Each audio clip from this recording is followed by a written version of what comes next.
Good evening. I'm Adam Weinberg, the Alice Pratt Brown Director of the Whitney Museum. And on behalf of the Whitney and the Institute of Advanced Studies in Princeton, I want to welcome you to On Ellsworth Kelly, a conversation with Yve-Alain Bois and Scott Rothkopf.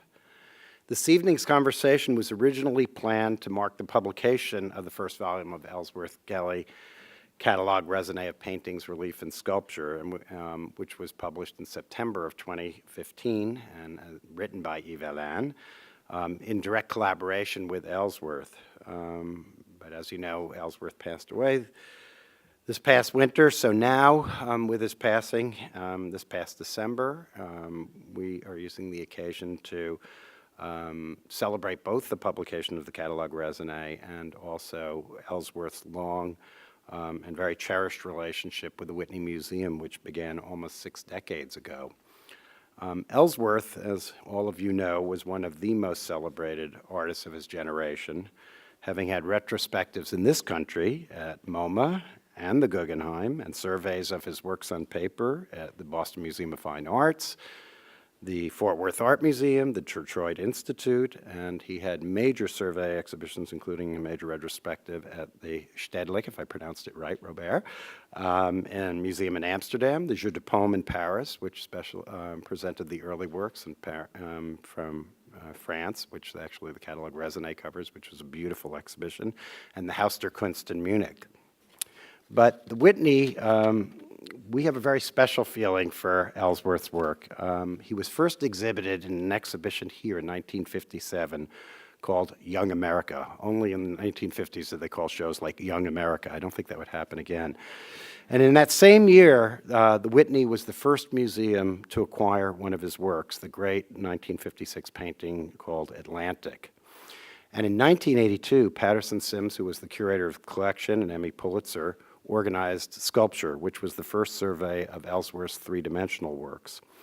His art has been included in dozens of exhibitions at the Whitney, and we are very fortunate to possess over 44 works in all media in the Whitney collection. For the inaugural exhibition here at the Whitney, which was almost exactly a year ago, it was a show called America's Hard to See. But it wasn't hard to see Ellsworth's work because Atlantic was there in its full glory, along with Kelly's 1963 sculpture, Whites, which was a wonderful kind of dialogue and tribute. And we also had a work that was produced, I guess about 10 years ago in 2003, a wonderful collage called Ground Zero that then became the basis for a relief that he produced later on for the Whitney. Tonight's conversation features two speakers whose love of art has been closely tied to Kelly's practice, Yves-Alain Bois and Scott Rothkopf. Yves-Alain is currently professor in the School of Historical Studies at the Institute for Advanced Study. Yves-Alain is a specialist in 20th century European and American art. He is a recognized expert on artists ranging from Matisse and Picasso and Mondrian to Barnett Newman and, of course, Ellsworth. In addition to curating several exhibitions, he spent a good portion of his life working on Ellsworth's work. He co-authored Ellsworth Kelly Tablet, 1948-73 in 2004.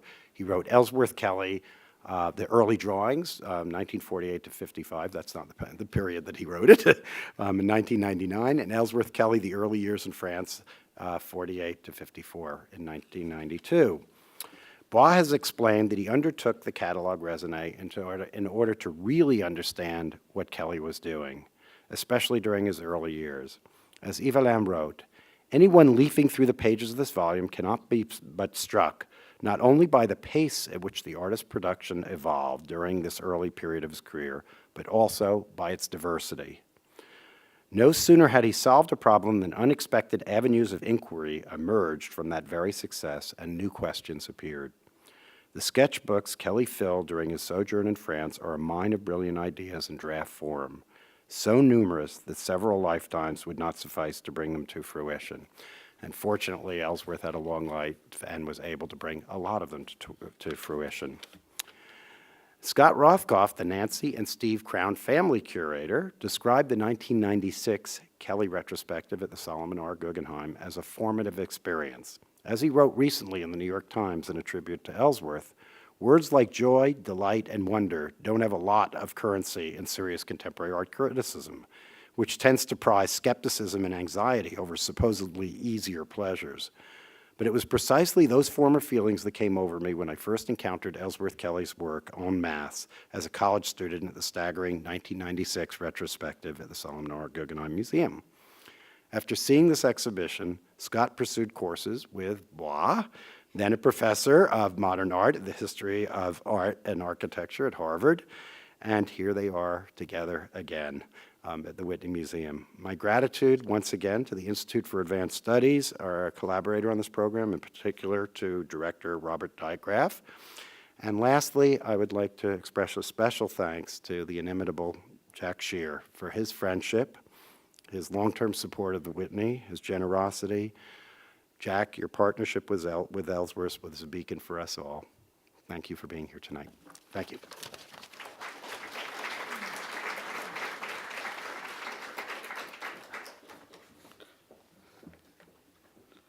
Well, first let me thank Adam Weinberg, Scott Rothkopf, and everyone at the Whitney Museum and at the Institute for Advanced Study for organizing this event. And second, please forgive me for calling Ellsworth by his first name only.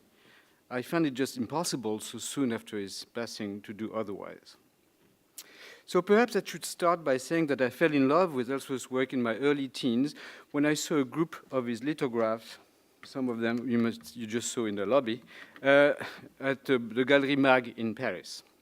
It was then very difficult in France to learn more about him, so I was very intrigued when, just a few years later, I saw several key works of his French years at the exhibition The Art of the Real, curated at MoMA by Eugene Goussin, that came to the Grand Palais in November 1968. Works that left an indelible mark in my mind, such as Window, Museum of Modern Art, Paris, in 1949, Colors for a Large Wall of 1951, Painting for White Wall, 1952, and White Plaque, Bridge Arch and Reflection. This was done actually in New York in 1955. It was based on a collage made in Paris in 1951. My curiosity was not really quenched by Goussin's catalogue essay, so it was with total amazement that I stumbled upon John Copeland's extraordinary article on Ellsworth's French years in a summer 1969 issue of Art Forum. I had freshly arrived to spend a year as an exchange student in a very rural town of Hanover, PA, and as it happens, this article is probably one of the very first things of any length that I ever read in English. And when you think of it, it's quite a miracle that Art Forum should have been available at this small town's newsstand. I doubt it is today.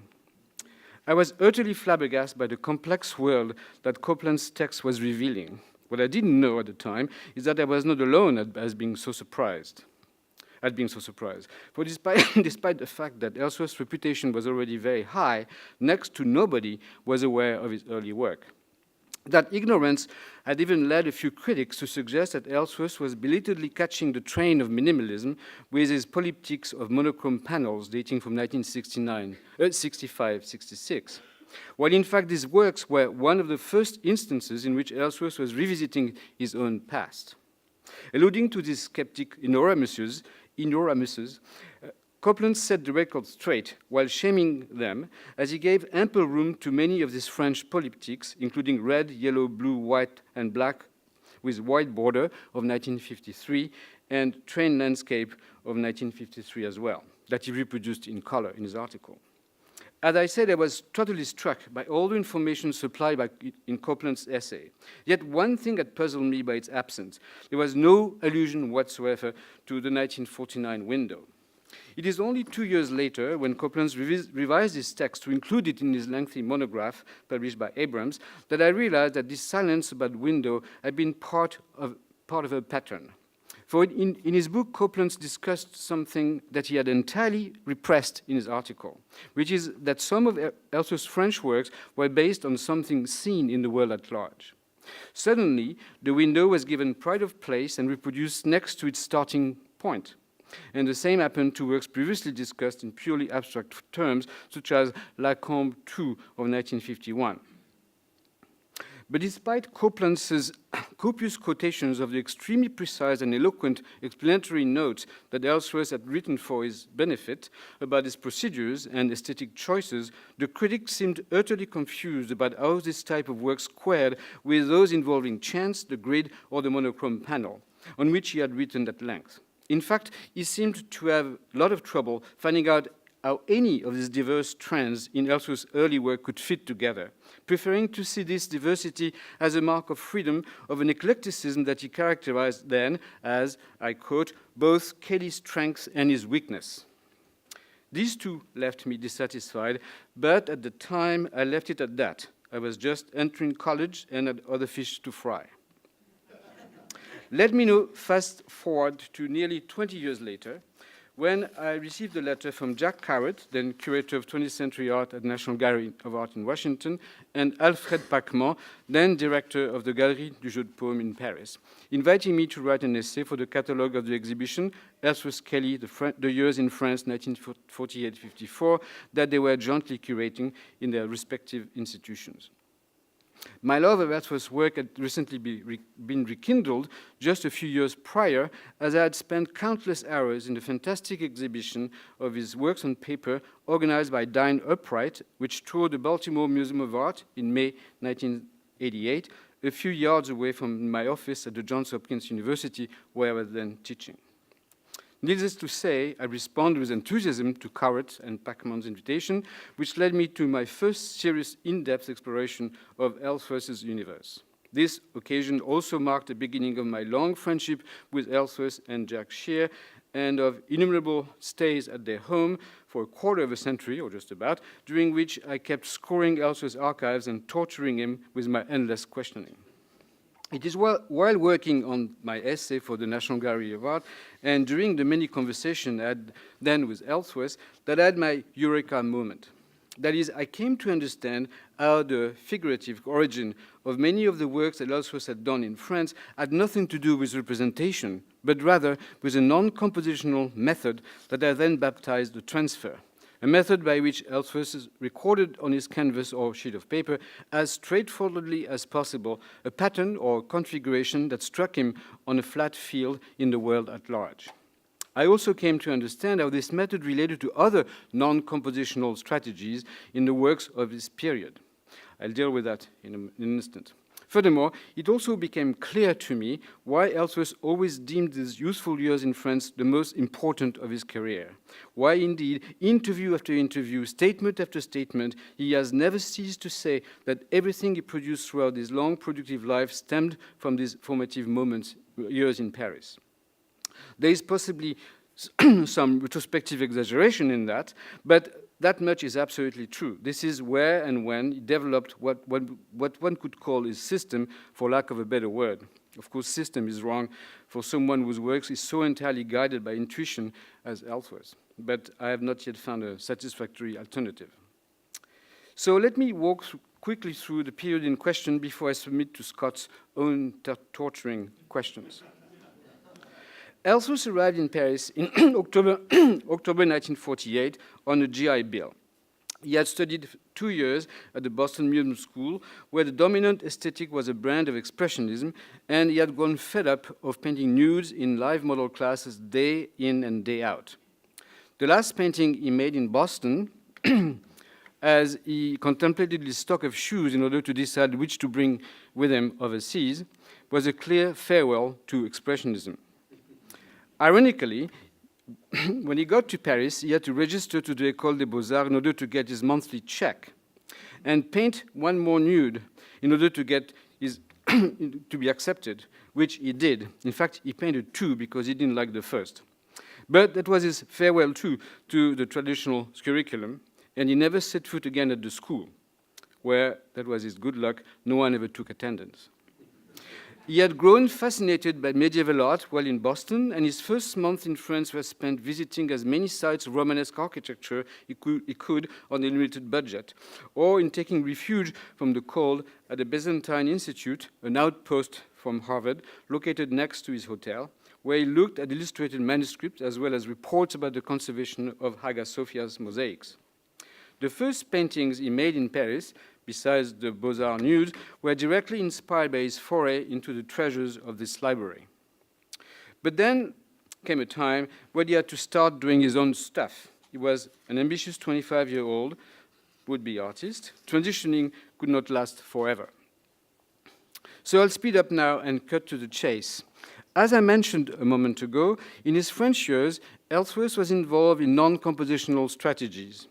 I mean by this that he was exploring ways in which he could make a painting without having to invent a composition, without having to involve his subjective taste or agency, without having to decide where to place things and in which order on his canvas. Now, there are several reasons why a young artist working in Europe at this moment of history should want to do that, which amounts to deflating his ego. As I see it, it has a lot to do with his dissatisfaction for the romantic and modernist conception of art as self-expression, as a marker of one's authorship. Now, three factors have to be taken into consideration.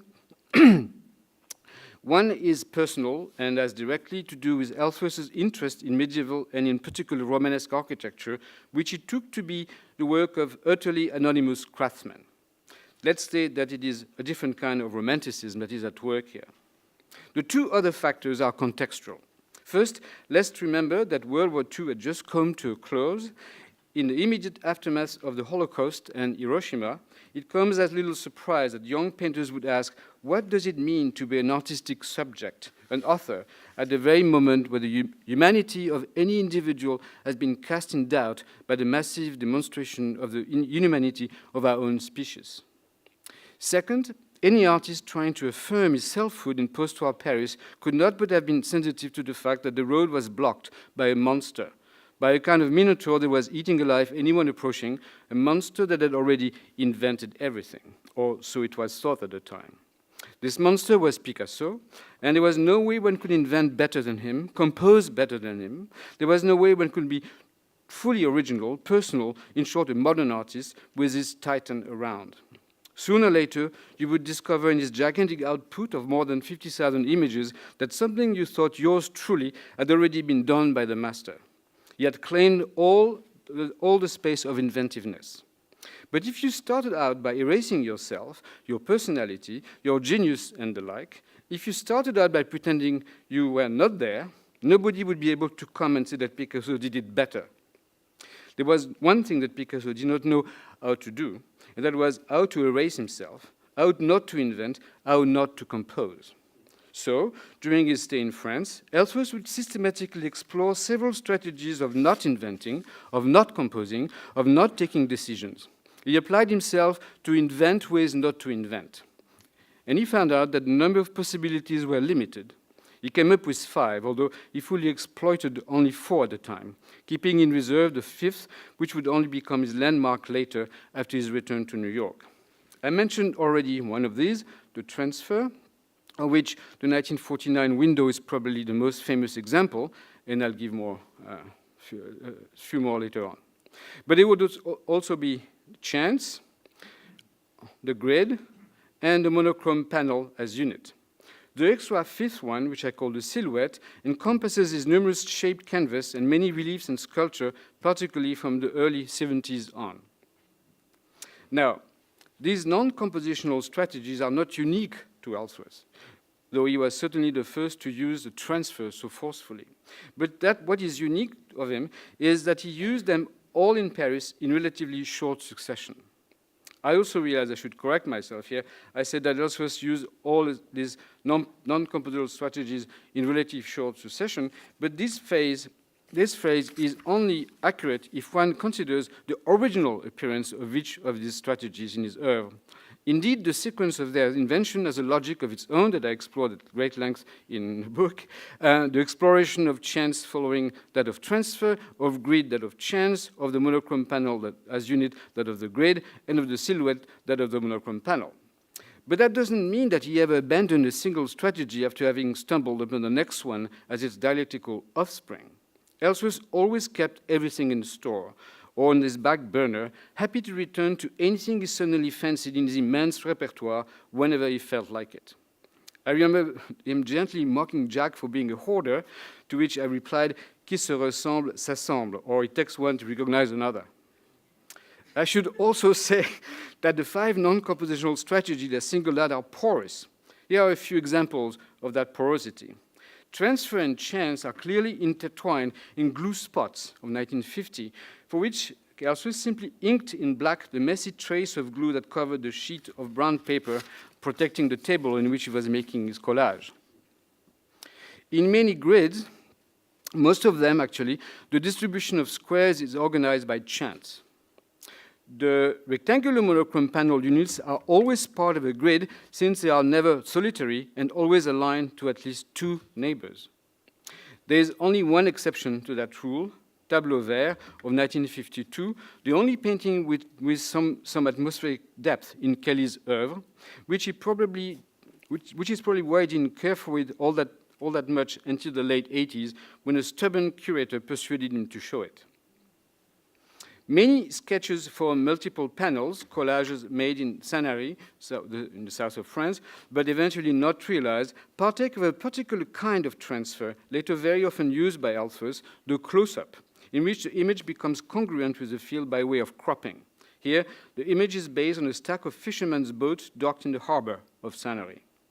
And finally, if irregularly shaped, a monochrome panel becomes a silhouette, an essential part of Ellsworth's vocabulary, as I mentioned before, from the early 70s on.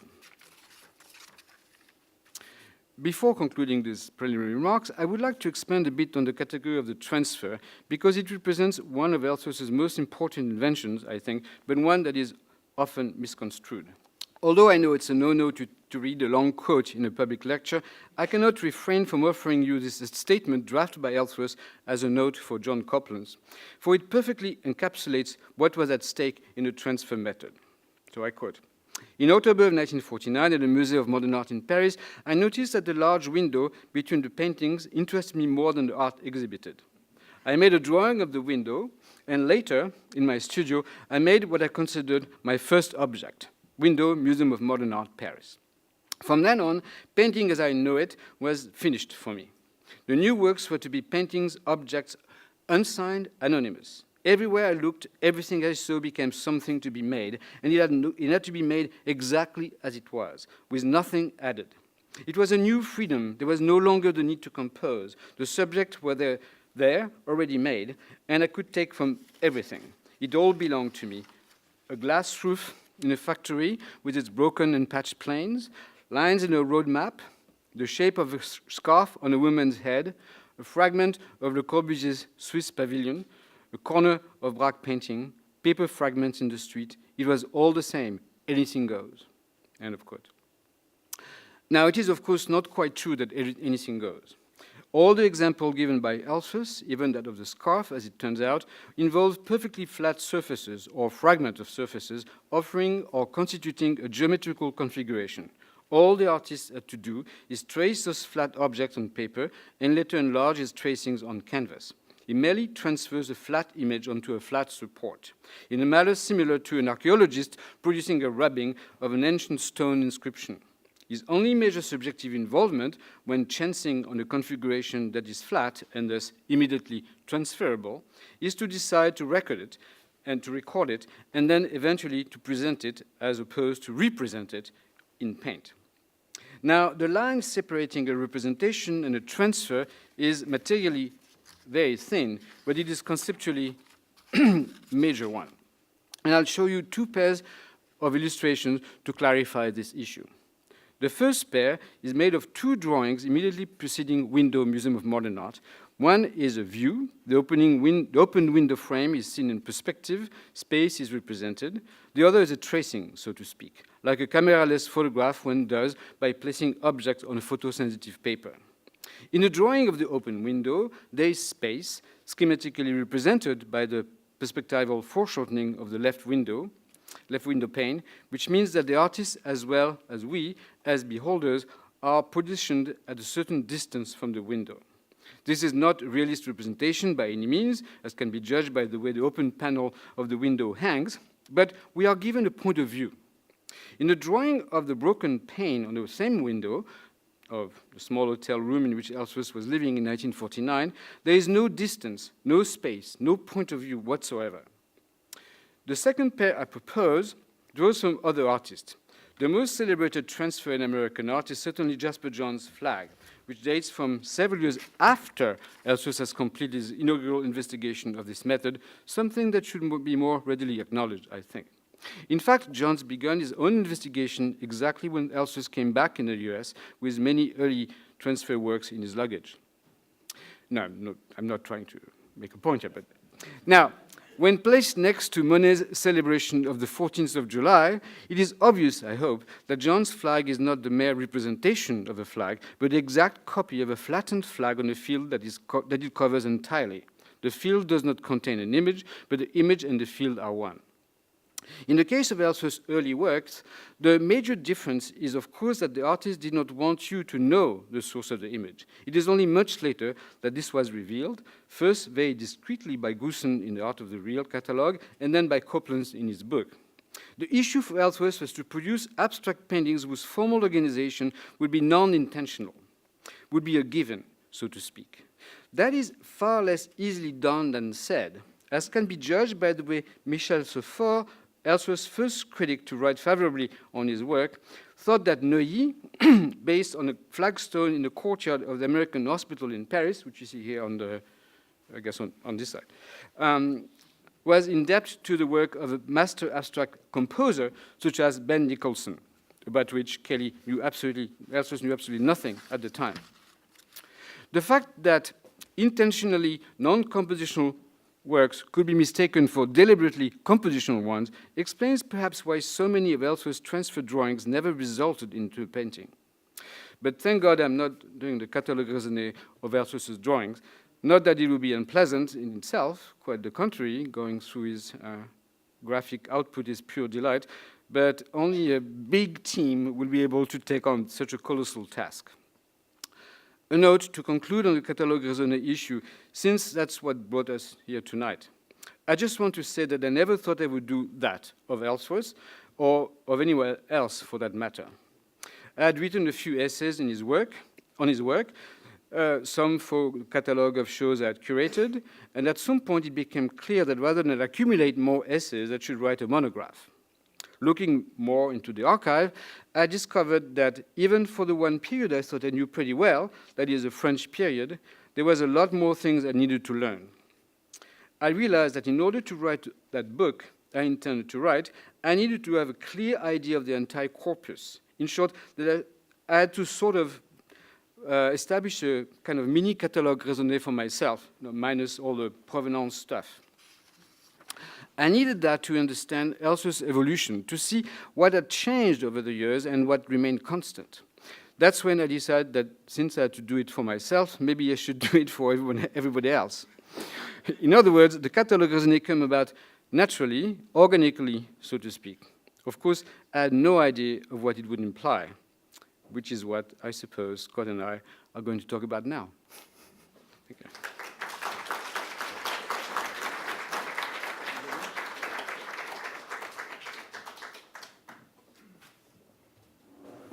He alluded to the fact that I'm going to be grilling him, which is not the case, although I must say that after having been his student for 8 years in college and graduate school, 7 years, yeah, exactly, it took me a while, ABD to this day, that I'm now delighted to have the chance to ask you some questions and turn the tables in front of a public audience.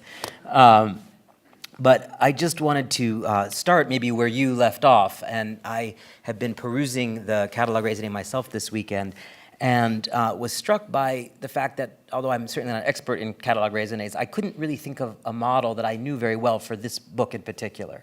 That most catalogue raisonnés that you find have, the title of the work, the provenance, dimensions, et cetera, mediums, maybe a small description, some sources. But looking at this book, the level of scholarship for each painting is so staggering. Some of the entries are like miniature essays that could stand on their own in other catalogs or magazines. Some are not miniature at all. Well, some are, okay, long essays that I don't know what the longest is. I'm being polite. They read like a dream. I tried to think about, are there examples of books like this, or did you have a model? As you said, you didn't intend to begin writing one. At first, I didn't think at all it would be like that. I thought I would do... But the model I had in mind at first was basically David Sylvester catalogue raisonné of Magritte, which is what you said, what I call the identity card of the painting. The provenance, the literature on the painting, and then a relatively short description, or pointing of sometimes mistake in the literature, whatever, and then writing a big monograph. Like I have the volumes of just these identity cards, and then a monograph. But I was discovering so much, and in the archive and elsewhere, I was so amazed by the decisions that Ellsworth had constantly made during this time, that every essay became big, and I thought there's no reason to just stop myself. And why this information should not be lost? I mean, So I decided, okay, I'll do a completely the opposite. I'll do a very short introduction and entries that vary in length from one-page manuscript to 30. And did you have any concern about that format in the sense that it was kind of non-standard in relation to the progression of the narrative? My concern was alleviated by the publisher, who basically said, do whatever you want, which is include as many images as you want, and which is, I must say, not something you hear from a publisher normally. So I was totally, I and Ellsworth we were spoiled. Well, also and working with we can speak about that too, having the capacity to work directly with the designer, Joseph Logan, who maybe is here tonight anyway. He is amongst that us. That was a real pleasure to be able to to discuss with him and how to present things, and so there was a real collaboration there. So. And with Ellsworth too, because sometimes we had to fight a bit, not that much actually. You just beat me to one of my questions. I was going to say to the end. But maybe since you brought it up, could you talk about maybe a disagreement or the things you might have thought? There was not really any. Were there things he was trying to keep hidden? No, on that he was absolutely. I must say, he trusted me completely, and he never asked for anything to be hidden at all. No. There was one disagreement with Ellsworth, which is a very funny one. It was a very tiny little issue, which is in the chronology. I wanted to show several images of catalogue of exhibitions that his work, group shows to where his work had been sent. And there was one particular image that he didn't like. It was a geometric poster or cover of a catalogue, and he felt that this really is not him. So there was the one disagreement that he didn't want this thing. It's not me. He said, yeah, it's not you. It's a group show. But yeah. So I said, okay, fine. I can live with this frustration of my ego. He was fine. Well, one of the things that I think was really surprising, speaking of your ego, about reading this book was kind of trying to unpuzzle a bit your voice and thoughts about this artist's work, his own discoveries, and then layered on top of that, I would say that there's a very detailed reading of many of Ellsworth's critics, people who wrote about him like Goossens, who you mentioned, Copland's, and this kind of like 3 tracks in the narrative that were enmeshed in a way. I mean, so I decided to treat the catalogue as a monograph. So I was not going to just completely tame what I thought. And I did think that there were things that were simply wrong, that there were mistakes and cliches that were repeated over and over. I remembered my agacement, really, when you endlessly read the huge influence. First of all, the term influence is something that always riled me up, as you know from your schooling, because I don't believe that's a correct term to use in any account on anything. But there's all the idea of the huge influence of John Cage on Kelly, and about chance. They met for twice, 2 afternoons in 1949, at a time when Cage had not at all yet been developed any interest in chance. So I just like, this is crazy. Why people keep repeating this story? Cage was very nice with Ellsworth, encouraged him very, very much. He was, which as a young artist, you certainly, take that very seriously. But the engagement was not about, and in fact, Ellsworth wrote him only a year after, sending, kind of a list of with photograph of paintings that had been done. They had no contact. All this thing is a complete mess. And this is the kind of thing that when you work and you just discover this thing and you pile it up and then you encounter these endless cliches being repeated by absolutely everyone. So that's one of the reasons sometimes I go in detail like that.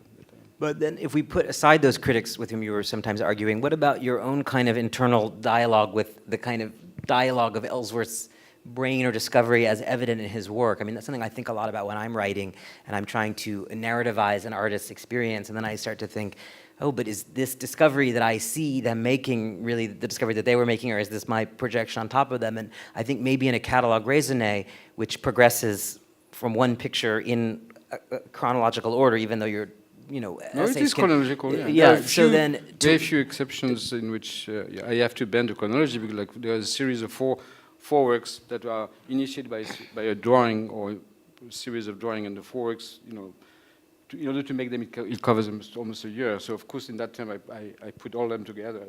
Just like but I follow the chronology in general. That sort of specific narrative progression of Ellsworth's work that you're kind of guiding, but that in a way exists prior to you creating it, does that raise even different problems, or is it more complicated in terms of your sense of narrativizing, as I say, his discovery of these ideas, or it's just as you would write any other essay? No, I think it's. I was, in a way, always done that. Looking at. I always believed that chronology was a very interesting heuristic tool to see when things happen and how they break, how they change at some point. And so I followed. It was when you put things in, when you finally get the chronological order right, because that sometimes was a little bit complicated. So it was a lot of research in archives and whatever. When you get it right, then a pattern emerges, and you can bring some. Of course, there's always your own interpretative voice that is there, but I decide not to deny it. I mean, it would have been a kind of fallacy. Mm-hmm. So.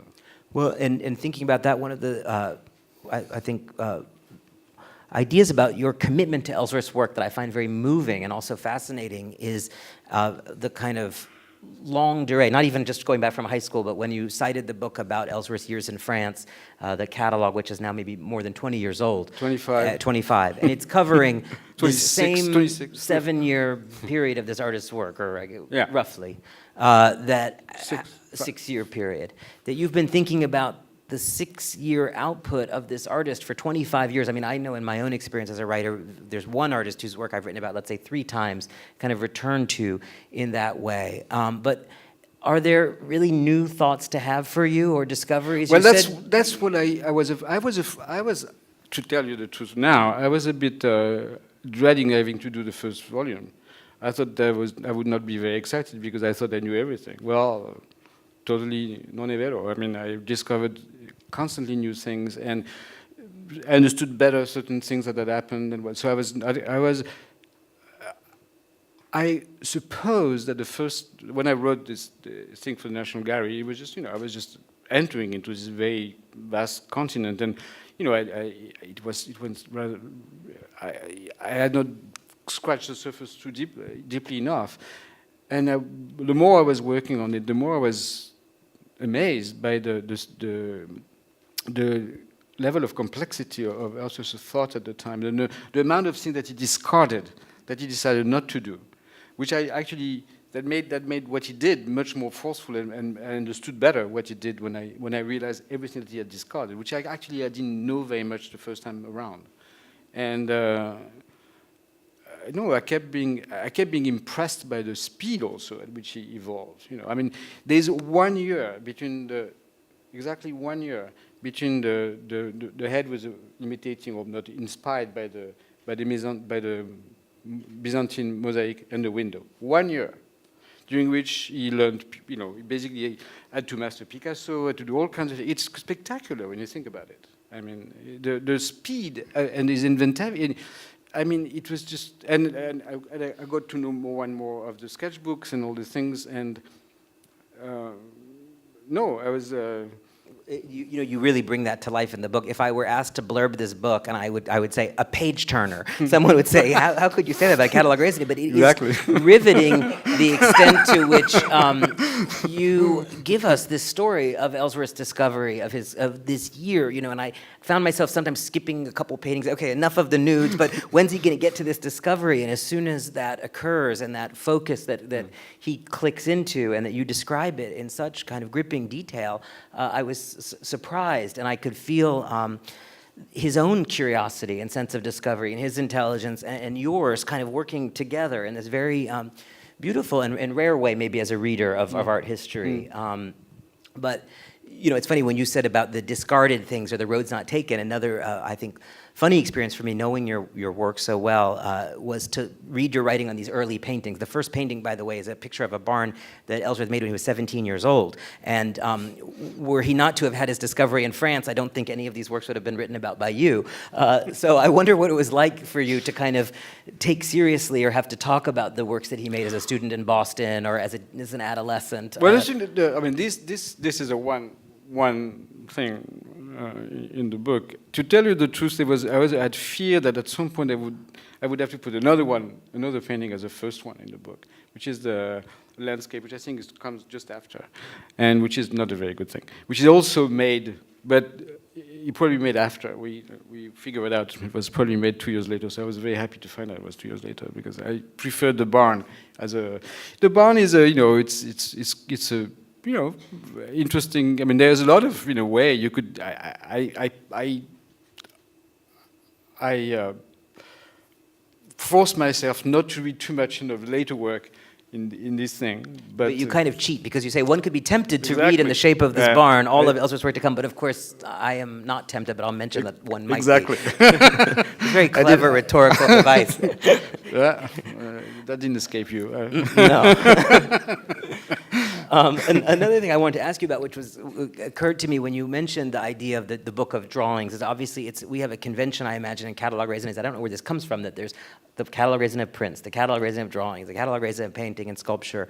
But so many of the discoveries you talk about are through drawing, and you bring drawing in. Did you ever think about doing a kind of more cross-medium book, or would the reason not to be that only have been because the number was too vast, or are there other reasons? When I was thinking of making a monograph, of course I was thinking of that, but the quantity of Ellsworth's, I don't know, maybe Jack has a better idea of the number, but there's like 100 sketchbooks already, so it's the quantity, he never stopped drawing. So the quantity, and it was like so. But I do bring all the drawings that are linked to the paintings and the relief and sculpture. I mean, they not all of them, of course, because that would be probably impossible. But I do bring them at the occasion. So there are many things that I won't be able to speak in the future volumes of this multi-tome affair, because there are drawings that didn't really lead to anything in painting or sculpture. But someone, t'as so jeune. I mean. Speaking of these future volumes, we all look forward to having you back here in 15 years when you finish volume number 2. So the invitation stands, should you like to return. And then in another 15 for 3. Jack's thinking it might be 17 or 18 years.